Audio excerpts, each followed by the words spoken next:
Good afternoon, everybody, and welcome to another Socialist Telly roundup of the week's political events. Small crew and a short programme today, I think, and I'm delighted to be joined by the estimable Bonnie Craven, and we're going to have a quick chat over what's been going on this week, and then let everybody get away for the Champions League final on the assumption that you're going to be watching that. Bonnie, welcome. It's good to be back, Steve. Thank you. And yeah, I mean, with a few things to look at for this week, I mean, let's look at the positive stuff that's going on first. I mean, Howard Beckett's campaign has continued to storm from, being a few short of his threshold on Monday, I think it was, and then smashing through it to be well ahead today. Do you want to give us a quick roundup from what you know of what's going on with that? Well, it seems to me that the nominations from the branches are coming through faster than you can add them to your videos, Steve. It's really exciting. There's such a positive energy around the campaign, and so many people are feeling a hope that they haven't dared to hold since probably 2017, the general election 2017. I worked on Jeremy's campaigns when he was running to be leader of the Labour Party. And that campaign and this campaign seem so remarkably similar. It's really exciting to see. Yes, I mean, it has been. I've been doing some of the video work on the campaign stuff, and it's in some ways it's a nightmare, but in a nice sense, because as soon as you get one done, you find out that it's already obsolete. So you're putting them out knowing that by the time it's getting broadcast, you're working on the next one.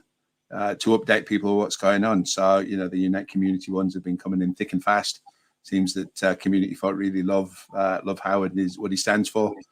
And, but we've seen, I think we're coming up on the 100 nominations in Scotland. We've seen a lot in Wales and Ireland, but a lot also in England, which is where Howard Beckett's opponents seemed to hope, at least, that he would do less well. And, if you look at the latest graphic on the Unite community ones, for example, that shows all of the different areas that have nominated him, the red sections for nominations are thick in England as well as in Scotland, Ireland and Wales. So it's been a campaign that really has gone across the nations and the regions and been quite exciting to watch, and with a lot of energy about it, which has made it a very positive campaign. And I think that, the difference in some senses is that people now are, a lot more battle hardened than they were at the start of the Corbyn thing. And they know it's, nothing's easy. It's going to be a tough fight. But I think at the moment, in terms of the entire Labour movement in the UK, where it's at the moment is this Unite contest, because that's where there's a chance for, the left and for, grassroots working people to have an influence and still pack a punch. And that one of the key things I think about Howard's campaign has been that it is, it's about the industrial, which it has to be, but it's also about the political. It's about the media influence with the Unite Telly that he's planning, and the way that the social media have worked for his campaign so far. But it's and it's about the legal aspects, and he's uniquely placed, I think, in that contest to offer experience and success across all of those different areas. And he's the only one, frankly, that isn't preaching some form of kind of, isolationism as a union to withdraw from everything. I mean, the funny one is Gerard Coyne, who is, on the one hand saying that Unite shouldn't be interfering in Labour's politics, but on the other hand saying that Unite shouldn't be talking about withdrawing any money from the Labour Party either. So, he just wants it to be a poodle that's going to happily cough up the members' money to a party that's not serving the members' interests, and it's a strange one. That. What else have you seen from that's floated your boat this week? Well, one of the things that really pleases me is I'm seeing an awful lot of people saying, right, I've joined Unite. I'm inspired by Howard. I know it's too late for me to get a chance to cast a vote, but this is something I want to be part of. And that's so good for the whole of the trade union movement, that people are actually paying attention to what's going on in a general secretary contest. And that is because the vision that Howard's got is so all-encompassing. People can see that he, as General Secretary of Unite, will be able to make changes to make their lives better. And that can only be a good thing for the whole of the trade union movement, as far as I can see.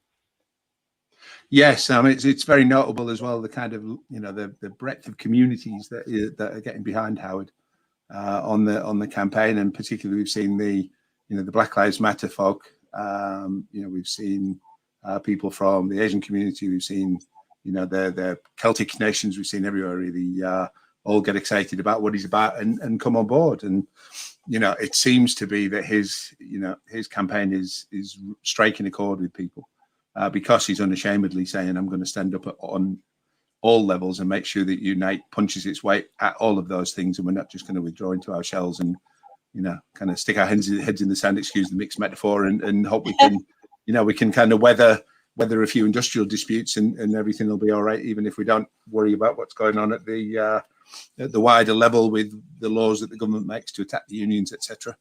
And the need for simple things like this fire and rehire monstrosity that's going, becoming a fashion at the moment among a lot of companies.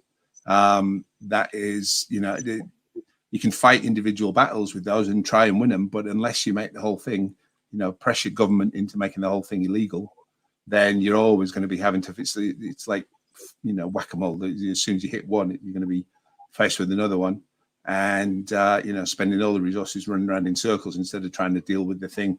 If the whack-a-mole machine, pull the plug out and stop it from working, not just keep trying to hit the moles that are going to keep popping up.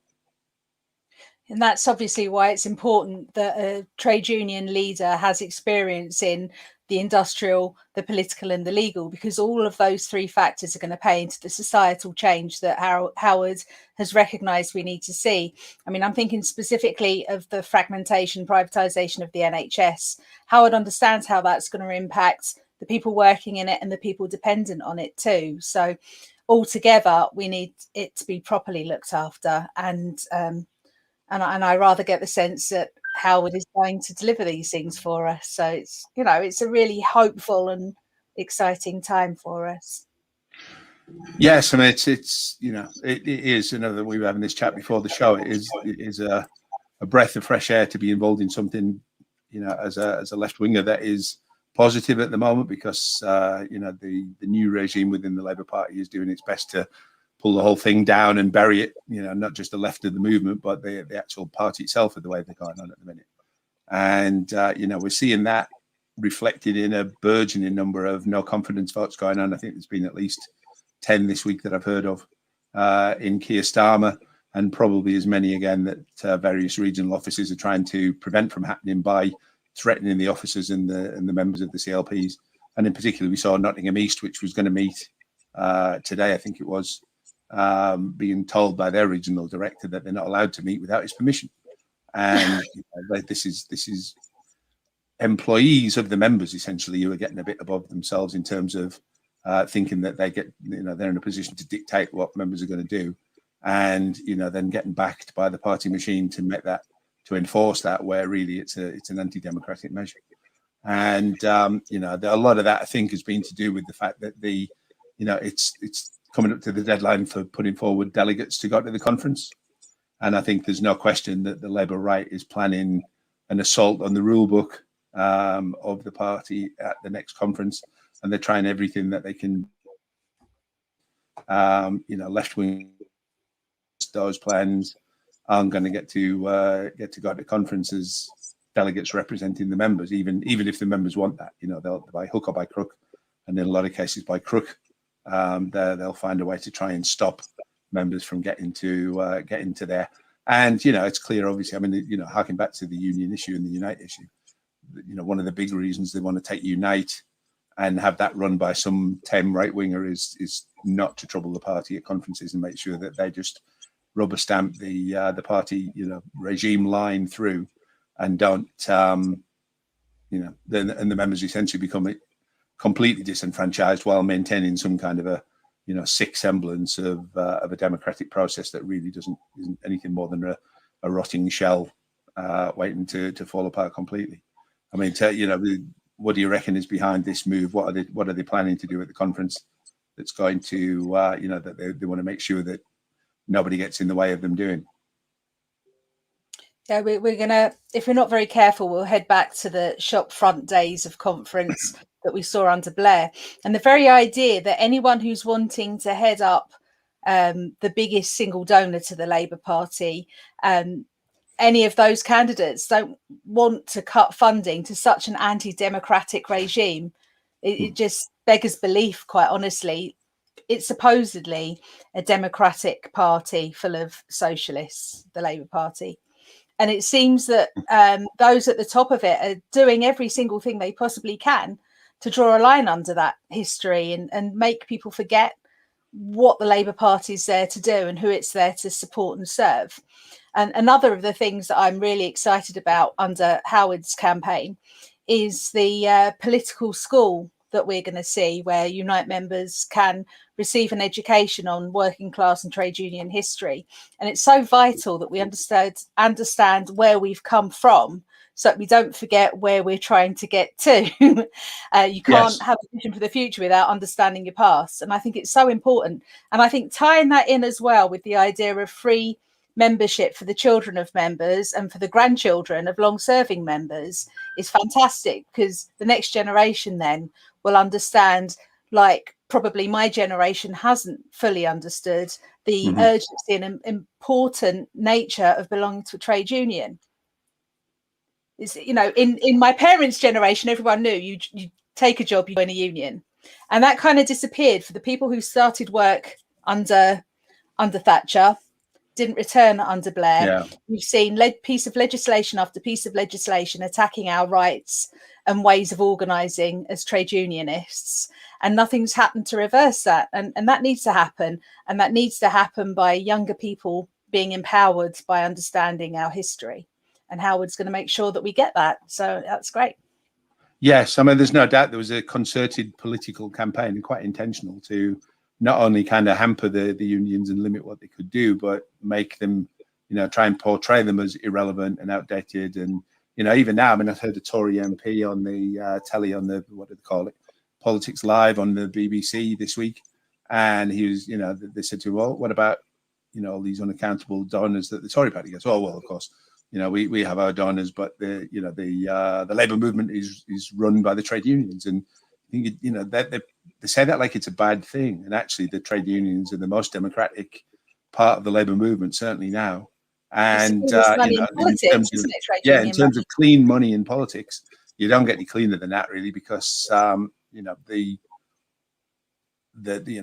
obscurity of the funding that comes into the Conservative Party, for example, is notorious.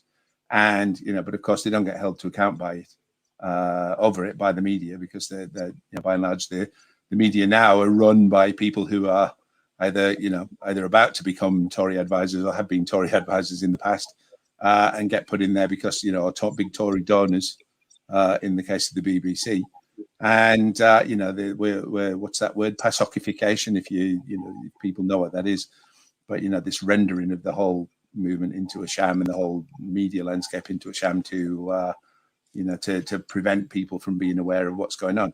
And again, that's why with the, you know, with the Beckett campaign and the Unite TV, it's vital, because, you know, we do our best on a essentially zero budget, as you know, as a labour of love, but to have something in there that is properly funded and capable of the, you know, the content, the production values, etc., that people will watch, will be you know, massively important for this country to be able to see what's actually going on and hear the things that the BBC, frankly, just doesn't say. And we've seen, you know, BBC journalists even recently come out and complain about the limitations that are put on what they're actually allowed to say. Not to mention a bit of censorship during the week, where we saw on the same programme where this Tory was pontificating about the unions, when there was going to be a video come up of Howard Beckett giving his warning to Keir Starmer about, you know, withdrawing party funding if Starmer keeps ignoring what the members want. And you know, they say, oh, I'm sorry, we can't find that one, we haven't got it. And you could see the BBC journalist who was expecting that bit to come up was a bit nonplussed by the fact that suddenly they decided this video wasn't going on air. So, you know, but they're very determined that people won't get to hear a different version than what they think they want everybody to be aware of. I mean, thinking back as well on what you were talking about, the cleanest money in politics from trade unions, it was only yesterday, I think, that the report came out following the investigation into the funding of the redecoration of Boris and his girlfriend's flat on the basis of getting a new job. Now, it seems that he was found to have acted unwisely, but not broken a ministerial code. And I remember the bad old days when we had cash for questions. It seems like now we've got chintz for questions. It's no better. In fact, it's actually worse. And what we heard from the Prime Minister is, I didn't actually quite work out where that money was going to come from. But as soon as I knew it was going to be a problem, I made sure that I personally paid it. Now, let's move that, the person at the centre of this problem, to someone down our street, someone in our lives, someone who's maybe fallen on hard times or whatever and has landed an apartment or a flat or a council home or something. And then they've gone out and they've ordered the most extravagant, flashy furnishings. If they then said, oh, I got all this done, I ordered it, but I didn't think about how I was going to pay it. Can you imagine the criticism? And we all remember the benefit shaming that was going on not so long ago, when they were saying all these benefit claimants, they've all got flat screen TVs, and the rest of us were saying, what other kind of telly can you get these days? Yeah. You're going to get a telly, it's going to be a flat screen.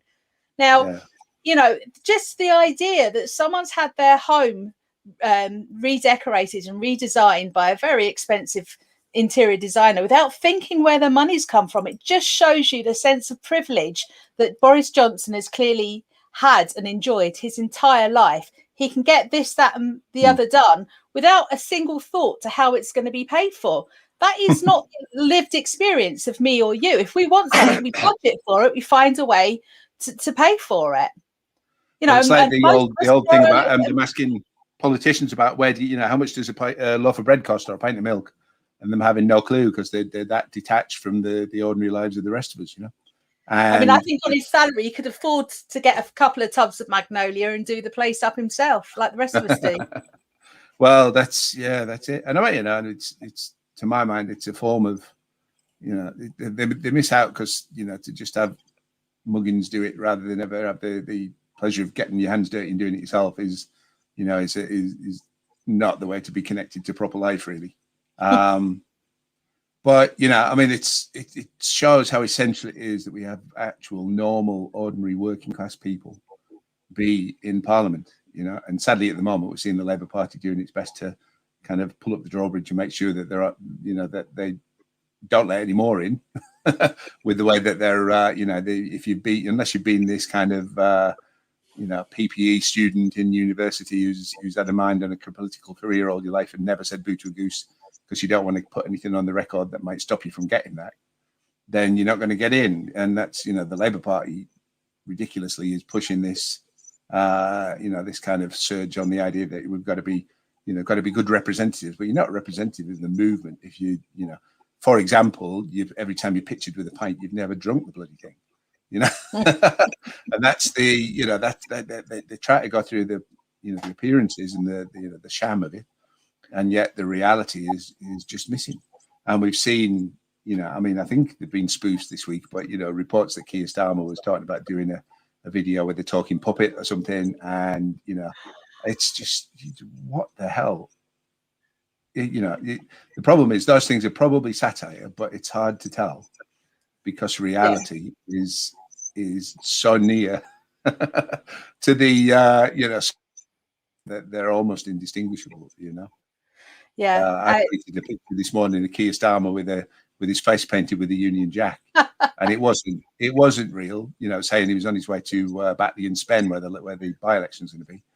But it wouldn't be that surprising. Do you remember the old picture when it was they were trying to always badmouth Corbyn about Remembrance Day, and it shows this picture of David Cameron looking at Jeremy Corbyn's poppy.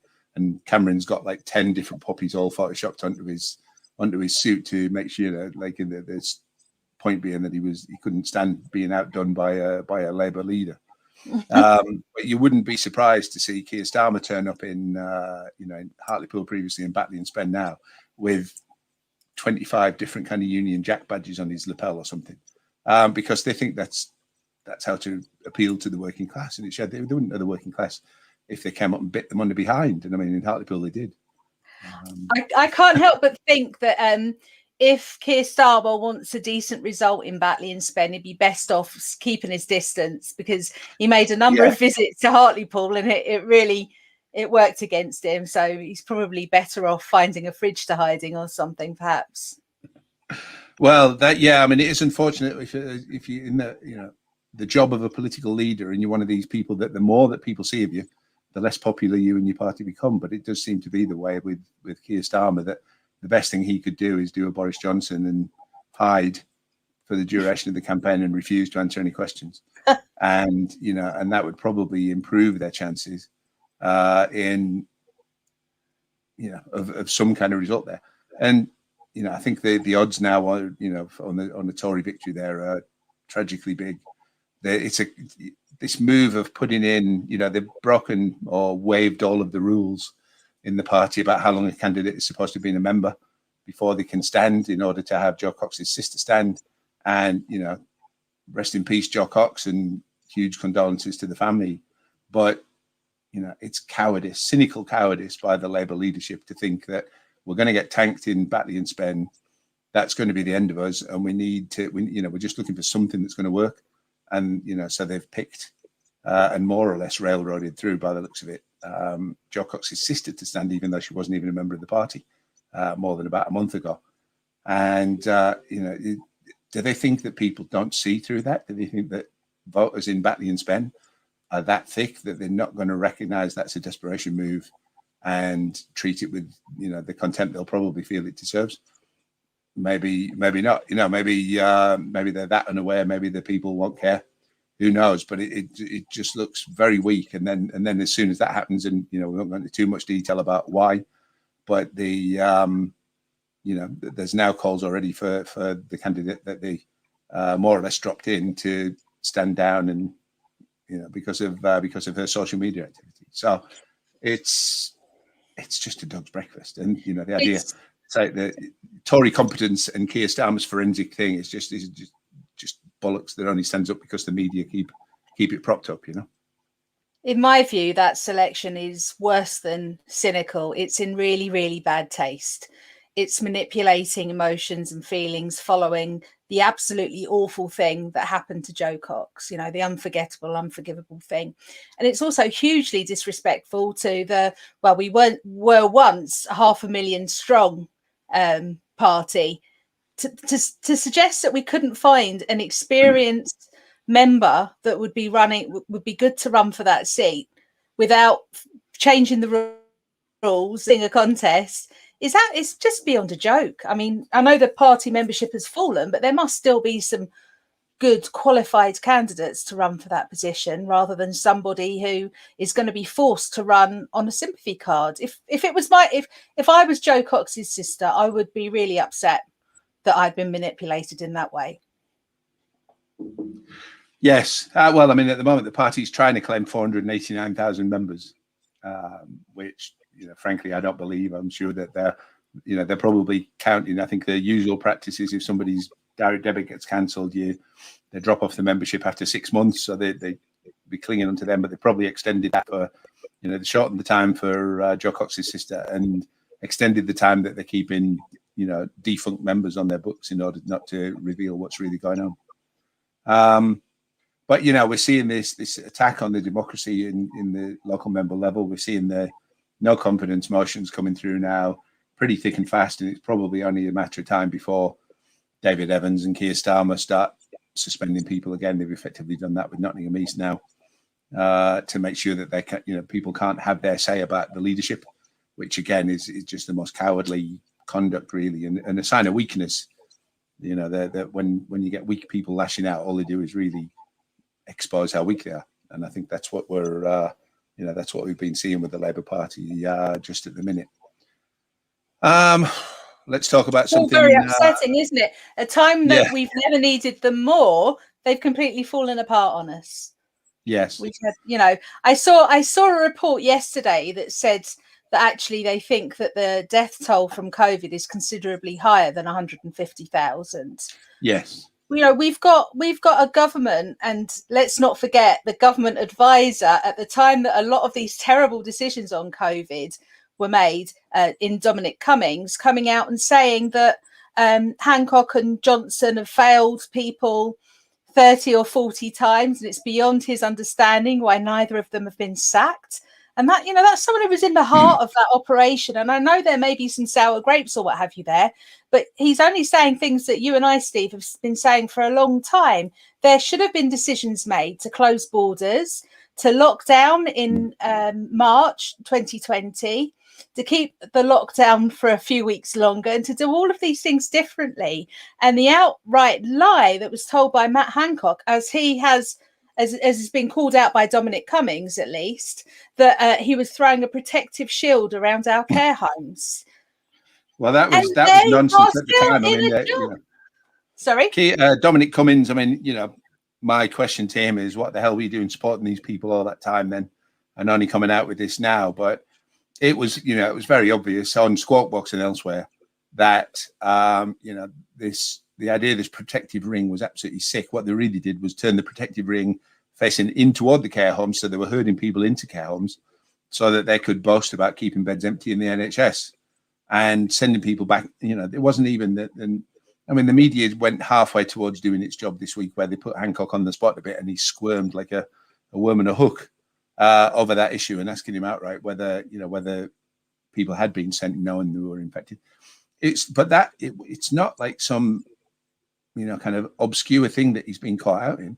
It was government policy on the NHS website that they would send, and I still think it is. I don't think it's that page on the government website has changed, but the NHS policy or Department of Health policy was that people infected with coronavirus would be sent back to care homes. It wasn't might be, or, you know, oops, it was a mistake and we didn't mean it to happen. It was actual written down policy that that's what they were going to do. At the same time as they were, you know, putting a kind of folding sheet together for doctors to use on whether or not somebody was going to be given treatment or not. You know, the other side of that coin was sending older people that they thought, well, you know, there's less value in saving them, sending them back into care homes that were totally unequipped to do barrier nursing and to do all the kind of isolation that you need to do to prevent the spread of infection. And they seeded that disease into care homes among some of the most vulnerable people, not just elderly, but, you know, physically infirm, etc. And, you know, people with learning disabilities and all this kind of stuff. It was, you know, eugenics in action, essentially. These people don't count as much. Will, you know, for the PR of being able to boast that we haven't filled all the beds in the hospital or we've got some ventilators spare, we'll send them back in and damn the consequences, you know. And Matt Hancock and Boris Johnson should be in the dock, not in office. So the media went a little bit of the way towards where they should be, but nowhere near far enough. Dominic Cummings coming out with this stuff now corroborates a lot of this, you know, what people could see already, but too little too late, mate. You know, you stood up for these people all this time. They protected you when you went on this ridiculous ban and castle romp, etc. And, you know, it wouldn't surprise me to see them trying to throw him under the bus for that now, now that he's turned the tables on them. But, you know, it's useful corroboration, but none of this excuses the people, including Mr. Cummings, who were, you know, up to their eyes in all of this going on and didn't blow the whistle. And it was left to the likes of little old us to be saying, hang on, this is murder. You know, I mean, I remember when, ranting, but, you know, right back at the beginning of the thing, and they were having this policy and Boris Johnson take it on the chin and what they call him, Valence talking about, you know, herd immunity on the radio. And I said, you know, in an article, that's going to kill 500,000 people. And I got attacked by people say, oh, you scaremonger. And now that, you know, that's a very in Cummings' testimony was, you know, we knew if we kept going the way we were going, we were going to kill 500,000 people. Yeah. I'll stop. Steve. No, look, it was pretty clear that we started out with a plan of herd immunity, and we are still there. A couple of weeks ago, the numbers were still relatively suppressed.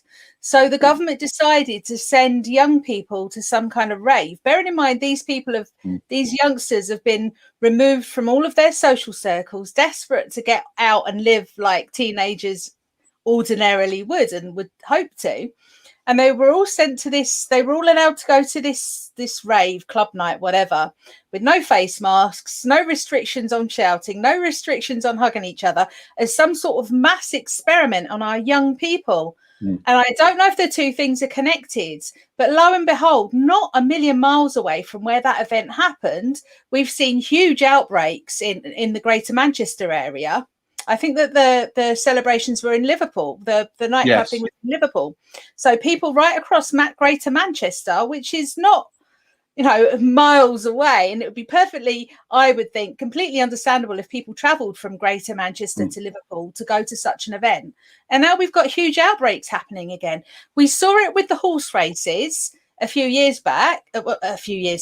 ago or so, and now we've seen a deliberate plan to put a number of young people who have the highest rate of infection of any age group together in a hot room, dancing, singing, shouting, hugging each other, no masks, no social distancing. Is anybody surprised that numbers have doubled in the last week? Yes, I mean the only minor ray of sunshine in that was that when you put all those young people together, they decided they were going to sing "Oh Jeremy Corbyn," and we've seen Jess's birthday this week. I sent him a birthday video for the event that was held on the grassroots TV, I think they call it. But other than that, I didn't get a chance to follow too much what was going on. But I think you're a bit more aware than me, Bonnie. So tell us what was going on for his birthday.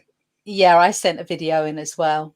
So many people had wonderful, wonderful memories to share about time that they've got to meet Jeremy Corbyn. And he told us all that it was his birthday and it had a 2 and it had a 7 in, but he wasn't going to tell us how old he was, which is such a Jeremy thing to do. It was brilliant. You know, he was his usual self. His kids were all around him as well, his 3 boys and Laura, his wife. And what was really special in that particular show was his sons decided to give Jeremy their gift to him during the meeting, so that everybody watching the show got to see Jeremy unwrap this present from his sons. And it was huge. It was about 4 foot long and 2 foot high. We're all trying to think, what on earth is it? But what it was a photograph that I think his son Ben had managed to get from a photographer of that time when Jeremy stood, excuse me, I'm going to sneeze. Sorry, when Jeremy stood on the stage at Glastonbury and had all of those flags and everyone singing his name and everything. It was from the back, so you could see the back of Jeremy and this field of hundreds of thousands of people, which also kind of feeds into what we were just talking about. You know, all the festivals were cancelled last year. They've been cancelled again this year, although I think the government are looking to maybe do another experiment with a festival of some sort. Hopefully, if they've got any sense, which I'm not holding my breath for, they'll think better of it. But yeah, it was really nice, and it was obviously a really special moment for all of us who, you know, supported Jeremy, to see that photograph being delivered, being gifted to him as well. So yeah, it was a good show, and happy birthday, Jeremy, if you're watching belatedly. Gosh, we miss him. Happy birthday, and yeah. And, you know, I mean, the Labour Party continues to treat their own rules with contempt in the way that they're behaving towards the party's former leader. But that's those are the times that we're living in. What else going on as we kind of come to the end of our little half hour or so? NHS data getting sold.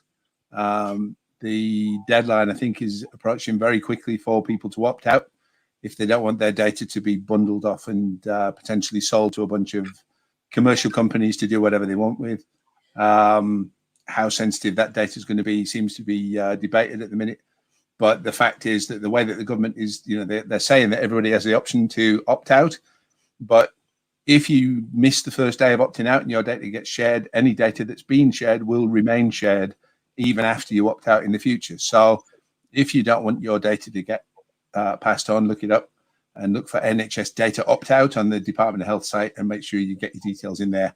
You can do it online, but you've got to do it individually. You can't do it for your family all in one go. You've got to do it one at a time. But make sure you bang those in sharpish, because otherwise you might find your the details of your particular health conditions, etc., popping up in, I don't know, some huge health corporation or pharmaceutical companies database for them to slice and dice and do whatever it is that they do with it. We've got the G7 this week, which I think you said is down in Cornwall. Bonnie, is that right? This week coming up? Yeah. Next week, it's next weekend it starts. Right.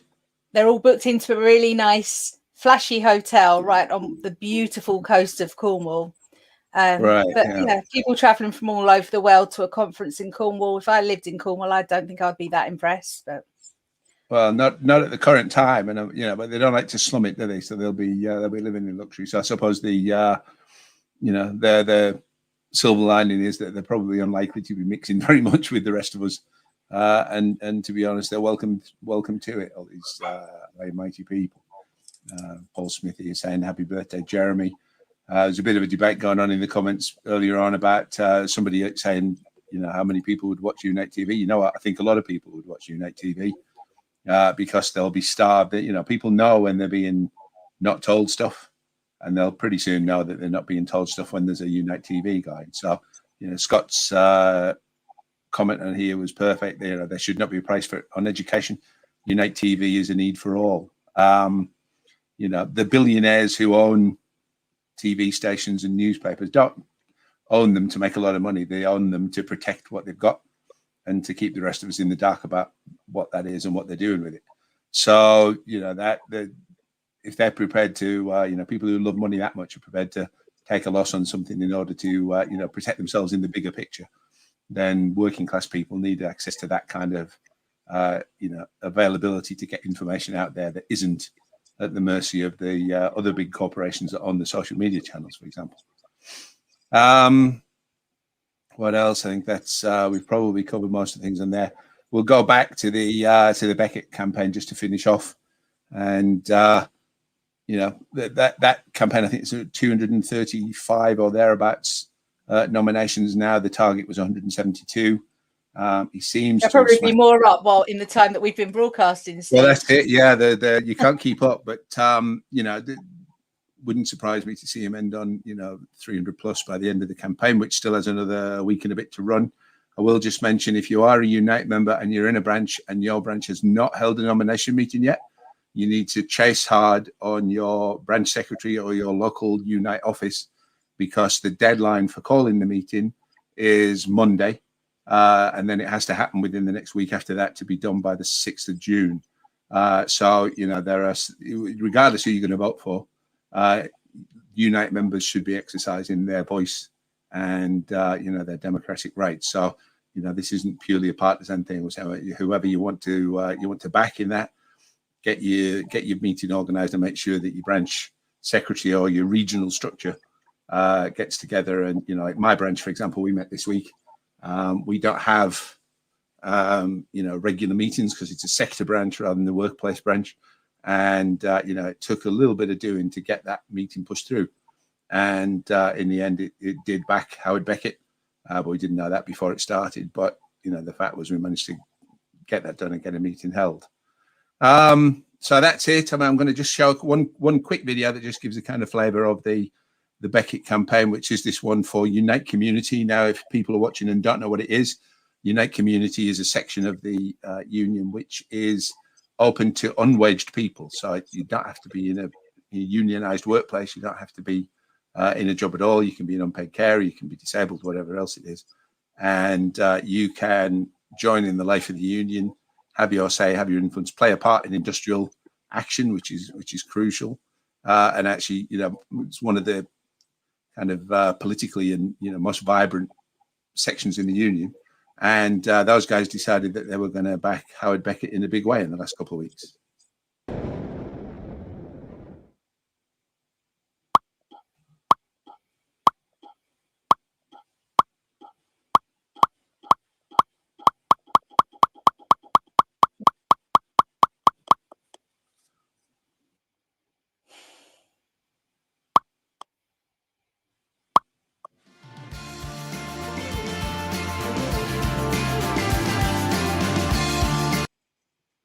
Seeing the little old city of London there in the middle of London, and the vast majority of London backing Beckett there as well at a Unite Community level. And we did get told off because we missed one up in Scotland. So Grampian Unite members, sorry, we're going to put that right as quickly as we can get it done. But as you said, Bonnie, we've probably gone obsolete by another 3 or 4 while we've just been talking. So that's a storming campaign. There's still time if you want to help on that. Obviously, this is the nominations phase at the minute. If you want to get involved in the campaign, then you can visit the website showing in the banner there below. And obviously there's still, well, best part of 3 months will be to go once the nominations phase is over in that campaign. So plenty of time to help and support if you want to. And if you want to try and organise your nomination meeting and you haven't seen how to do it yet, then this becketforunite.co.uk/nomination. And again, as I say, I would encourage everybody, regardless who they're backing, to try to get their branch to actually speak up and say who it wants to back, so that the democracy of the union gets richer. Absolutely. Listen, if you're not a member of Unite now, it will be too late to vote for Howard, but you can still join, because it's so important that every one of us is covered by a trade union, whether we're in work or out of work. And Unite community membership is 50p a week. So I think that's a very low price, actually, to be able to stand up for your community and make a noise about what's important to you and your family. It's bank holiday weekend. Sorry, Steve, I'm jumping in. It's a bank holiday weekend. We get a 3-day weekend, and the reason we get weekends full stop is because of the trade unions. The reason we get the bank holidays also is because of the trade unions. So if you're enjoying this weekend, and I think the weather's going to be quite nice at last, thank the unions and do your bit to thank them by joining one. You know, there are other unions out there as well, but obviously I'm a Unite member. I belong to another union too. But if you're not a member of any union and you're not in work, Unite in the community is 50p. You might be retired, you might be out of work, you might be a carer, as Steve said. Please join a union and get involved. Don't just join it and pay your subs, but join it and get involved. And we've got 2 asks for you this bank holiday weekend. 2 very quick asks. Number 1, if you're a Unite member and your branch hasn't nominated, contact your branch secretary or your regional office. There's information on Howard's social media pages on how to do that. Contact them, find out when your nomination meeting is going to be, and make sure you get along to it and take part in the democracy of your trade union. The other ask that is really a personal plea, Steve mentioned it before, the selling off of our health data. I talk about it a lot. Our NHS is being privatised more and more every minute of the day. And this week there's been a massive drive for elective surgeries to be given separate hubs for them to work in. Now, to my way of thinking, this is less to do with dealing with a backlog of surgeries because of coronavirus, more to do with making high profit, low risk units ready to sell off to private companies. The bottom line is the American insurance healthcare model is coming our way. And if all of your medical details and data is out there for sale to the highest bidder, there is nothing to say that there might be, there may well be something in your medical notes and your medical history that would make it very, very expensive or even impossible for some people to take out medical insurance at all. If these insurance companies have all of your data, they can charge you what they like for your health. And if the NHS is run down to the extent that it is being deliberately run down, you might not have any choice. So don't play a part in it. Make sure that you go on the website. You need to demand that your data that's held by your GP is kept private. And you also need to fill in an additional form so that any medical data from hospitals, clinics, or anything else that you might receive healthcare from is kept private and not sold. Please, please do it for yourself and for your children. Thank you. Yeah, I mean, if you look at how private health works, you can see where the danger is in this data getting shared, because, it's all very well saying you can pay a private health insurance and you'll get this treatment for this and treatment for that. But if you start the health insurance and you've got something already wrong with you, that'll usually be excluded. So, you can't, if you've got a bad shoulder, you won't get treatment for the bad shoulder in the future because you already had it when you started.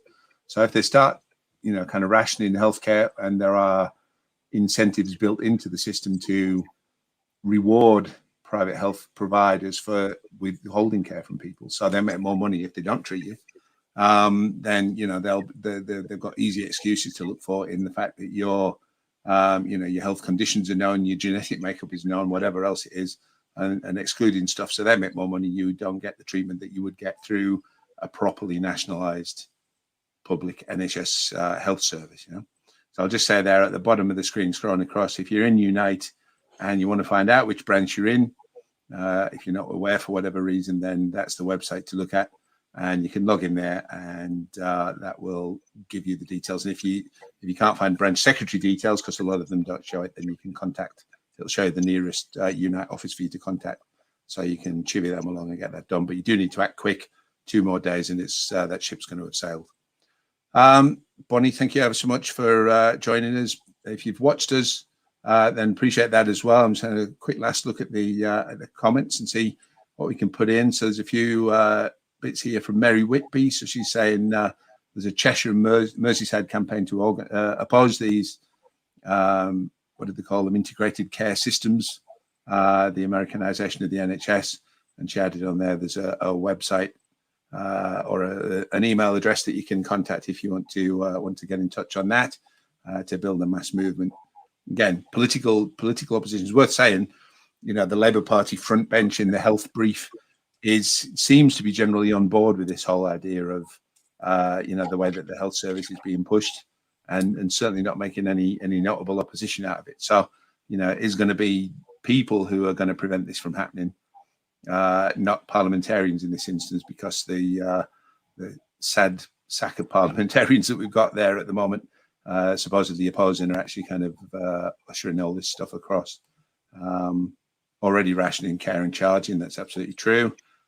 Jeff Thomas making a similar but broader point, gather through the TUC and force the party to get back to true Labour values, or even just to mount extra parliamentary resistance. I think all of those things are necessary.